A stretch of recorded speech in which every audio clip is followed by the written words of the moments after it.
Welcome to the Facilitators Deep Dive Podcast, your podcast on your way to facilitation mastery. Ever feel like Yeah. you're swimming in a sea of hidden motives and confusing signals? Yeah. We're diving into Robert Greene's The Laws of Human Nature to help you decode the world around you and maybe even yourself along the way. It's fascinating how relevant Greene's work remains, even in our tech-driven world.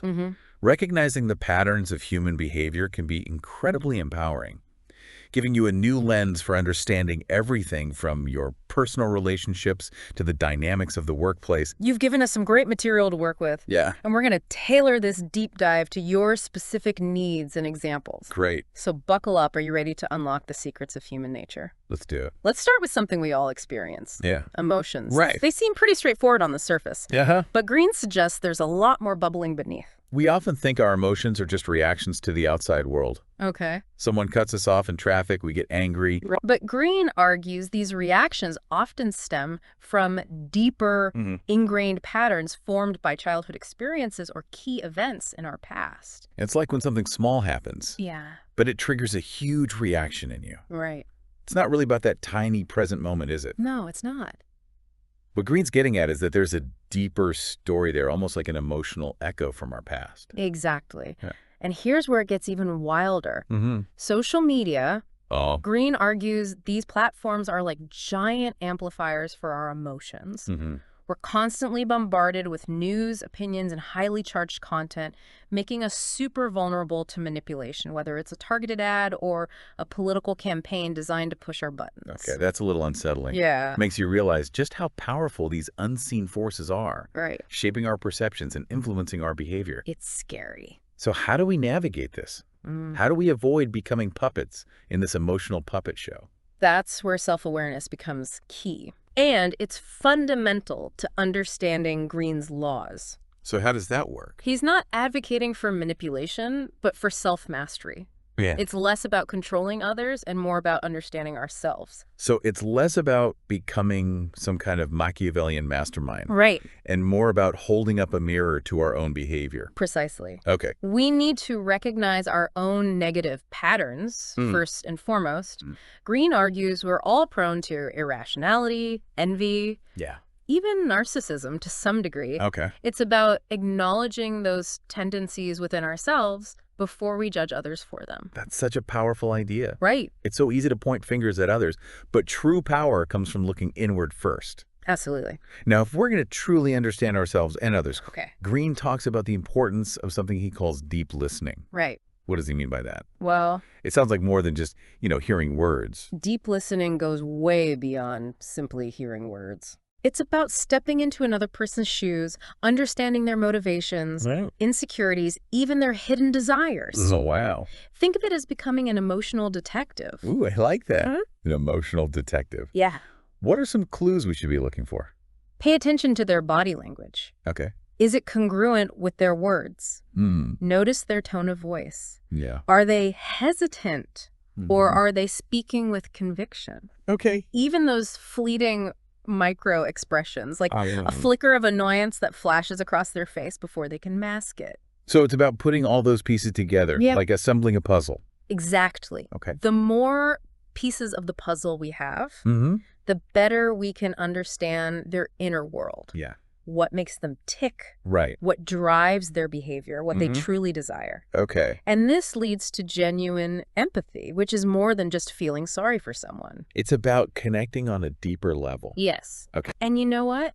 That makes us far more effective at motivating and influencing people. Interesting. Not through manipulation or trickery, but through genuine connection and understanding. Okay, so we're starting to build a toolkit here. Yeah. Self-awareness, deep listening, empathy. Right.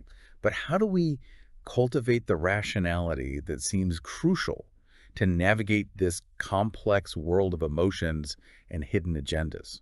Greene uses Pericles, the Athenian statesman, as a prime example. Okay. Pericles believed in mastering emotions by stepping back and analyzing them rather than reacting impulsively. So instead of letting our emotions run the show, Yes. we become more like an observer. Yes. Pericles was known to isolate himself for days, to gain a sense of calm and tap into his inner Athena, the goddess of wisdom. Interesting. He would analyze his feelings, dissect them, Hmm. and often, through that process, Yeah. their power over him would diminish. That takes discipline, though. In today's world, most of us can't just disappear for days at a time to ponder our emotions. Right. So how do we apply this in everyday life? Well, first, we need to understand that we all fall prey to biases all the time. Okay. These are ingrained patterns of thinking that can really distort our perception of reality. One bias he talks about is the appearance bias, Yeah. where we unconsciously judge people based on superficial things. Right. Like assuming a good-looking politician must be trustworthy, Mm-hmm. or someone who's really successful must also be ethical. Exactly. Okay. Or the flip side, Right. assuming someone who doesn't fit our idea of success is somehow less capable or intelligent. Mm-hmm. Another bias he highlights is the sudden gains or losses bias. Okay. This explains why quick success can make us overconfident and reckless, Oh, I see. while sudden losses can plunge us into despair, even if those losses are just a small setback in the grand scheme of things. It's like our emotions are hijacking our rational thinking, Exactly. making us see the world through a distorted lens. Now let's talk about narcissism. Right. I think most people have a general idea of what that is, but Greene really dives deep, going way beyond the surface. He describes what he calls deep narcissists. Hmm. People who see others as extensions of themselves, tools for their own validation and attention. Right. They're masters at charming and manipulating people to get what they want. That's a bit chilling. It is. It makes you wonder who in your own life might fit that description. Yeah. Are there any telltale signs we can look out for? One thing to watch for is how they treat people who are of no use to them. Okay. Do they dismiss or devalue those who can't offer them something? Right. Deep narcissists can be incredibly controlling in relationships. Uh-huh.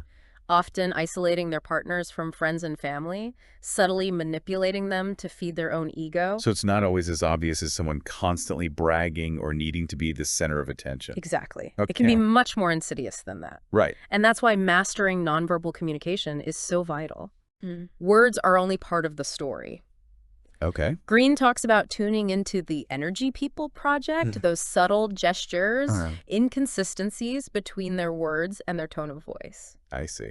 It can reveal much more than their carefully chosen words. He compares it to Milton Erickson, Uh-huh. a therapist who was famous for his ability to read people. Yeah. He could practically read minds. Well, not quite mind reading, but Erickson could pick up on subliminal cues. Wow. Even guess people's professions based on their physicality. He understood that our bodies are constantly communicating even when we're not consciously aware of it. So it's like learning a secret language that everyone speaks but few people understand. Precisely. Right. Once we start to understand this language, we can see through people's facades, get a better sense of their true character. Okay. We can discern who's genuine and who's putting on an act. So character goes deeper than personality. It's less about those surface level traits and more about something more fundamental. Exactly. Okay. Greene argues that character is forged in those early childhood experiences, the habits we develop, Yeah. the patterns that become ingrained in us. He emphasizes observing people's actions, Yeah. especially in times of stress or when they're in a position of power. Because that's when their true colors come out. Yes. Oh, God. It's like a pressure test, revealing those deeper layers that people might try to conceal in everyday life. This feels incredibly practical. It is. Honing this ability to read character, it's crucial for making good decisions in all aspects of our lives, isn't it? Absolutely. Yeah. It can help you choose the right leaders, the right partners, even the right friends. Mm-hmm. Greene's work offers a powerful set of tools to help you make wiser choices and avoid those decisions that could lead to years of regret. Okay, this is making me feel a little more optimistic. But what about our own weaknesses? Are we just stuck with them, or is there room for growth and change? Not necessarily. Greene doesn't believe we're doomed to repeat our mistakes forever. Oh, okay. He uses the example of Coco Chanel, who transformed her difficult past into a springboard for success. Didn't Chanel spend part of her childhood in an orphanage? That's right. It sounds like she had to fight her way to the top of the fashion world. She did. Wow. And one of her most brilliant moves was embracing imitations of her designs. She wanted her work to be everywhere. Oh, wow. You see, for Chanel, it was about more than just clothes. Right. It was about conquering those feelings of being overlooked and ignored as a child. Interesting. And making her style ubiquitous, Uh-huh. she became a force to be reckoned with. Wow, that's a brilliant insight. Yeah. It completely reframes the way we think about imitation. Right. Instead of fearing it, she turned it into a tool for amplifying her influence. Exactly. It speaks to that idea of transforming weakness into strength, doesn't it? Absolutely. Yeah. And it highlights a key theme that runs throughout Greene's work, that our perceived limitations can become our greatest assets if we understand how to leverage them. But even with all this talk of self-awareness and personal empowerment, Yeah, we can't forget the power of the group, right? absolutely. Even in our hyper-individualistic world, we're constantly being influenced by those around us. Oh, yeah. It makes you wonder, how much free will do we actually have? Right. Are we all just products of our environment, swept along by social currents we can't even see? Greene explores this through the lens of history, Okay. comparing it to events like the Cultural Revolution in China, Oh, where individuals were swept up in a collective frenzy, mm-hmm. their rationality overwhelmed by the sheer force of the group. It's almost terrifying to think about Yeah. that loss of individuality, that susceptibility to groupthink. Right. It feels particularly relevant today Yeah, with the rise of social media and the spread of misinformation. for sure. How do we resist that pull? How do we avoid being swept up in the tide? Greene draws a distinction between dysfunctional groups Okay. and what he calls reality groups. Okay. These are groups that are focused on tangible goals, adapting to change, Right. and valuing competence above all else. Got it. They're less concerned with internal politics Yeah. and more about getting things done. He uses Queen Elizabeth I as a prime example Right. of a leader who created this kind of reality group. Uh-huh. Her reign was marked by incredible progress and stability, Yes. despite facing numerous threats. She was a remarkable leader. Yeah. Elizabeth surrounded herself with advisors chosen for their talent and ability to solve problems. No. She fostered an environment of trust and open communication Oh, wow. where dissenting opinions were valued. Okay. She balanced empathy with toughness, Yeah. leading with a clear vision and rewarding genuine merit over flattery or political maneuvering. It sounds like a blueprint for building a high-performing team. But is this reality group concept really attainable in today's world? That's a good question. It feels like everywhere you look, Yeah. it's all about self-promotion and climbing the corporate ladder. It can be challenging. Yeah. For sure. So how do we do it? But it starts with leadership. Okay, so we need someone at the helm Right. who can set the tone, Yes. who embodies those values of competence and results-driven action. Exactly. Right. But it's not just about being a charismatic figurehead. Okay. Greene argues that the most effective leaders cultivate a specific attitude, Interesting. one that might surprise you. I'm intrigued. Okay. What's the secret sauce? What sets these leaders apart?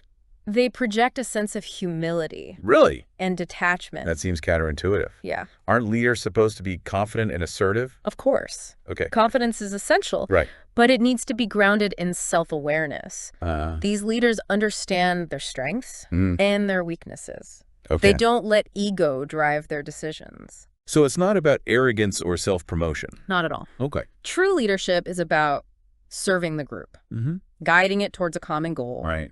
and creating an environment where everyone feels valued Yeah. and empowered to contribute their best. That makes a lot of sense. Yeah. When people feel trusted and respected, they're naturally more motivated to do good work.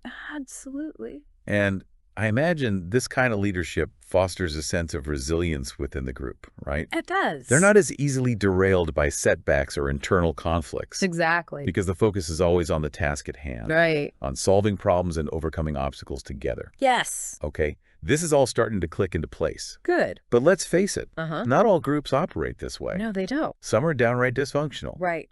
So how do we recognize those toxic group dynamics before we get caught in the crossfire? What are some red flags to watch out for?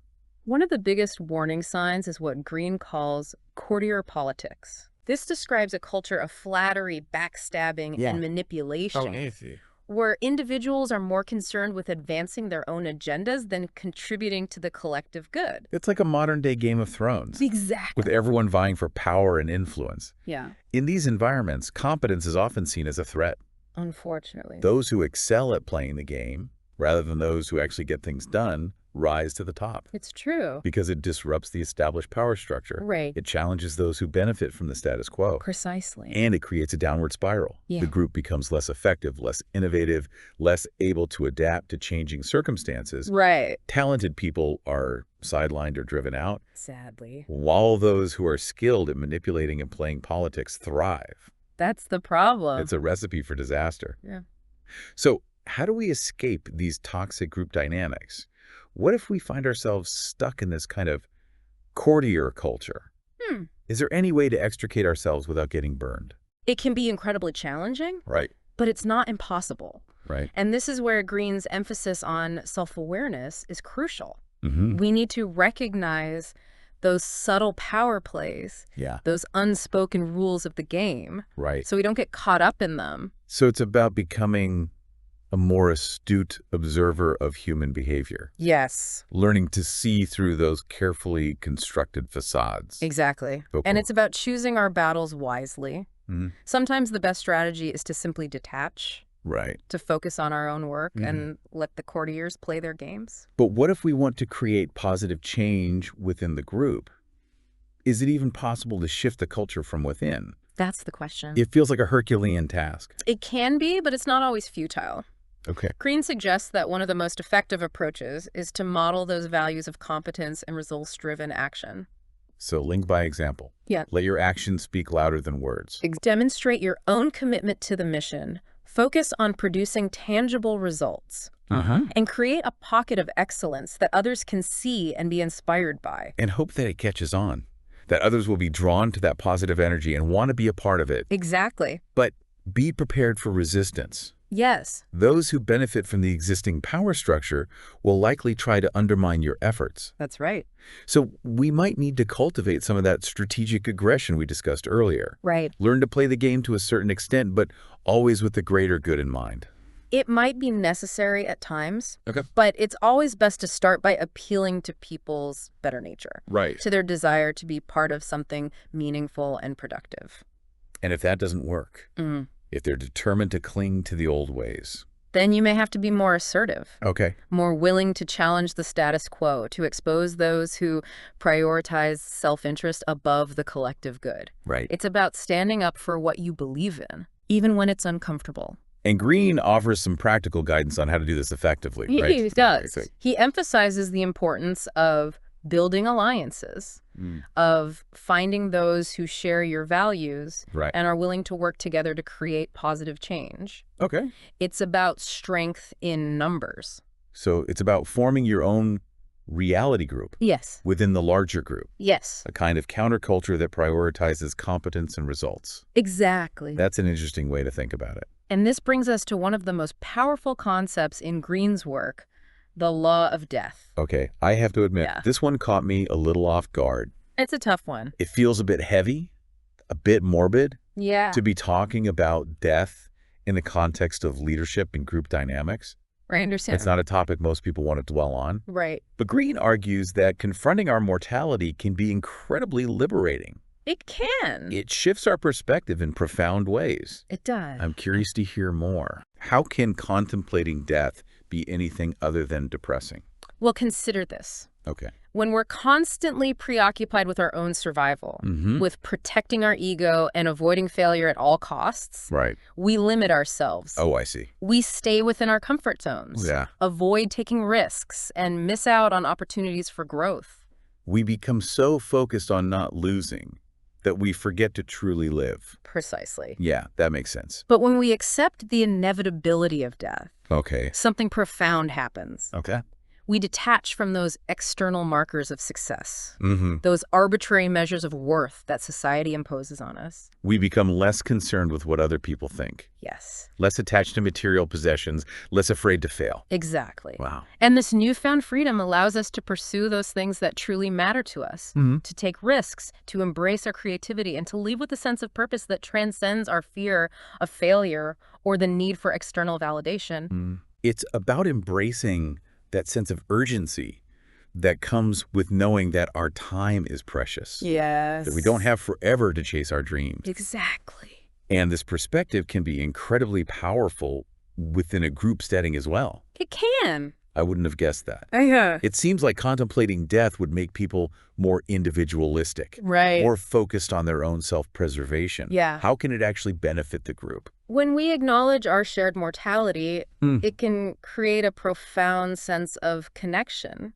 Okay. It reminds us that we're all in this together, Right. facing the same ultimate fate. Yeah. And it underscores the importance of supporting each other along the way. It's like we're all rowing in the same boat, heading towards the same destination. Exactly. And we need to work together to navigate the journey. That's a great analogy. It can also make us more empathetic, Yes. more compassionate, more willing to let go of those petty grievances that so often divide us. Exactly. In the grand scheme of things, those things just don't matter as much. That's right. It helps us to focus on what truly matters, building meaningful connections and contributing something positive to the world. Precisely. So you see, Yeah. embracing the law of death can actually make us better leaders, Yes. more effective team players, and more compassionate human beings. It's a powerful perspective shift. It's a powerful reminder that our lives have meaning, Right. that our actions have consequences, and that we have the power to create something that will endure long after we're gone. It's about leaving a legacy. It's about leaving a positive legacy for future generations. Absolutely. Now, before we wrap up, Okay. there's one more concept I want to touch on. Yeah. Greene's perspective on gender roles. Okay. This is where he challenges those rigid societal expectations that limit both men and women. He argues that we all have both masculine and feminine qualities. Interesting. It's not about adhering to those stereotypical roles, Okay. but about embracing the full spectrum of human experience. He uses some fascinating historical figures to illustrate this point, He does. like Caterina Sforza, Yes. the Renaissance countess, who was a fierce warrior, Right. but also a loving mother and a skilled diplomat. She was a remarkable woman. She defied the limiting expectations of her time. Absolutely. She embodied both strength and compassion, Yes. proving that these qualities are not mutually exclusive. Right. Greene suggests that repressing these aspects of ourselves, Yeah. whether it's our masculine or feminine side, can actually limit our thinking and our relationships That's right. because it prevents us from expressing our true selves. Yes. Okay. It's about finding that balance within ourselves, integrating those different energies that make us whole. So it's not about denying our masculine or feminine side, but about embracing both, Right. integrating them into a more authentic expression of ourselves. Exactly. And this can be incredibly liberating, both personally and professionally. It allows us to access a wider range of skills and perspectives, connect with others more authentically, Yeah. and lead with greater integrity and emotional intelligence. Precisely. And it challenges those limiting beliefs that prevent us from reaching our full potential. Right. So it's about recognizing and honoring the unique blend of masculine and feminine qualities within each of us, regardless of societal expectations or traditional gender roles. Yes. And it's about understanding that true power comes from that integration, Exactly. from that wholeness that transcends those artificial boundaries. It's about becoming more fully human, Wow. embracing all our complexity and our contradictions. That's such a powerful insight. It really is. I think it's the perfect note to end on. Wow, we've covered so much ground today. Hell yeah. We've explored hidden emotional patterns, Right. the power of rationality and deep listening, the importance of recognizing biases, and even the surprising idea that contemplating death can actually make us more alive. It's a lot to take in. We've touched on everything from navigating toxic group dynamics to embracing the full spectrum of our masculine and feminine qualities. Greene's work is so rich. It really has. And I have a feeling this is just the beginning for you. Yeah. What insights resonated with you the most today? What are you going to take away from this deep dive and apply to your own life? That's the most important question, isn't it? Absolutely. We can talk about these concepts all day, but the real power comes from putting them into practice. Right. What stood out to you the most? Which of Greene's laws felt particularly relevant to your current challenges or aspirations? You know, for me, the idea of deep listening really struck a chord. Oh, interesting. I often find myself just waiting for my turn to speak in conversations instead of truly listening to what the other person is saying, and not just their words, but their body language, Yeah. their tone of voice, those subtle cues that reveal so much more than their carefully chosen words. That's a great insight. Yeah. And it's a skill that takes practice. Yeah, I think so. But the rewards can be immense. And what are some of the benefits? When we truly listen to someone, Yeah. we validate their experience, we create a space for genuine connection, Right? and we open ourselves up to new perspectives and possibilities. I think that ties into another concept that resonated with me. Okay. The idea that we all have both masculine and feminine qualities. Interesting. I've always been drawn to those strong, independent women who defy traditional gender roles. But I've also realized that I have a nurturing side that I often suppress. Yeah. Embracing those different aspects of myself, finding that balance feels really empowering. It is empowering. Yeah. And it challenges those limiting beliefs that society often imposes on us. Right. Those narrow definitions of what it means to be a man or a woman. Think limiting. Greene's work reminds us that we're all multifaceted beings. And true power comes from embracing that complexity. And from harnessing those different energies within ourselves. Exactly. Rather than denying or repressing them. Right. And speaking of authenticity, the law of death really made me stop and think. Oh, yeah. It's not exactly a cheerful topic, No, it's not. but the way Greene frames it, it's not about dwelling on our mortality, Yeah. but about using it as a catalyst for living a more meaningful life. Right. It's about detaching from those superficial markers of success and focusing on what truly matters to us. It's about priorities. It's about recognizing that our time is precious. Yes. That we don't have forever to chase our dreams or make amends with those we love. So true. It's about embracing that sense of urgency and living with a sense of purpose. And it's about letting go Yeah. of those petty grievances that so often weigh us down. Right, those grudges we hold on to that prevent us from experiencing true joy and connection. Exactly. Forgiveness is so important. It is. I think this deep dive has given us so much to reflect on It has. and so many tools to start applying to our lives right away. It's been a pleasure exploring these ideas with you. And with you. But before we say goodbye, Okay. I want to leave you with one final thought from Robert Greene himself. Sounds good. He suggests that if you could master just one of the laws we've discussed today, the one that would have the biggest impact on your life right now, Right. which one would it be? It's a good question. Think about it. Yeah. What area of your life could use a little more self-awareness, a little more deep listening, a little more strategic thinking? Pick one law and start applying it. Great advice. You might be surprised by the results. Thanks for having me. Thanks for joining us for this deep dive into human nature. See you next time on the Facilitators Deep Dive Podcast, your podcast on your way to facilitation mastery. Until next time. See you then.